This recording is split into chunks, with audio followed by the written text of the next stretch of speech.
This is number 22.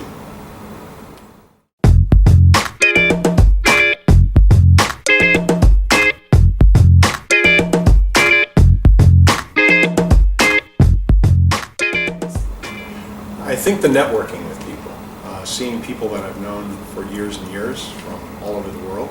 Obviously at every conference I get to learn something new, hopefully. But I really think it's the people, the networking, and for me it's the meetings. As a regional director, these conferences are all about meetings for me. So I get a lot accomplished here.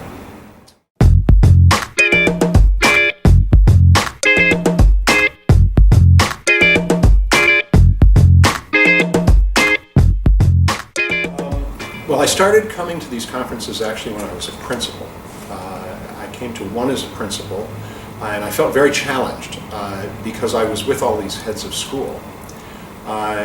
And then the following year, I became a head of school. So this was kind of my annual source of information and my way to find out things from people. It wasn't just the keynotes or just the sessions.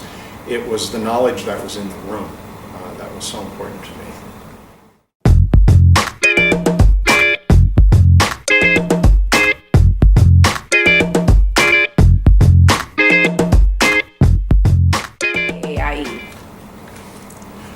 I think it brings people together, and the people are the glue of everything we do internationally. Otherwise, we work in isolation.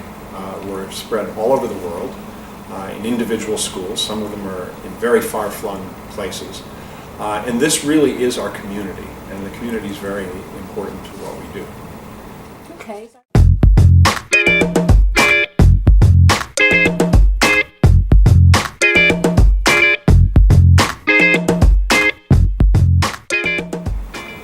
I think our challenge, the challenge in our region, there are a few challenges. One of them is that we have all of South America, and we have schools in Central America, Mexico, and the Caribbean. So geographically, it's extremely spread out, and it's very expensive to get from place to place. Airfares are quite high in that part of the world. So that's definitely a challenge. Getting the schools to be together, to feel like they're part of a cohesive group of schools is a very big challenge. The other challenge with Latin America is it has historically been kind of considered, maybe inappropriately, the poor brother. Compared to Asia, compared to Europe, for example, we have a lot of schools that are just not as endowed financially, and so they don't have the money to put toward professional development that richer schools do. And we are providing professional development, so that can curtail what we're trying to do.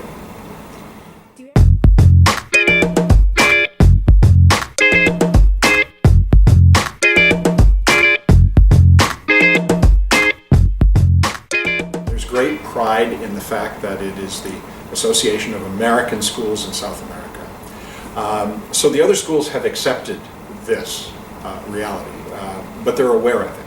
You know, they're in Central America, that is not South America. But they're joining our region to take advantage of things that we offer that maybe their region or other regions don't offer.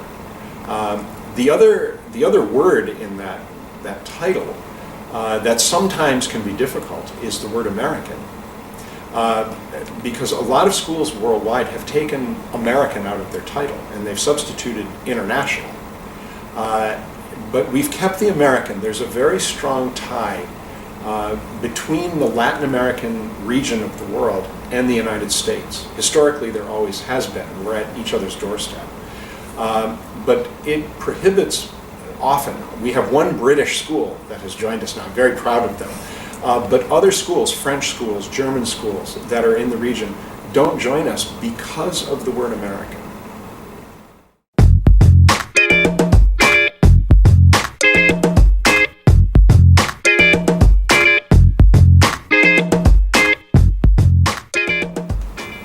International students? Yes, students.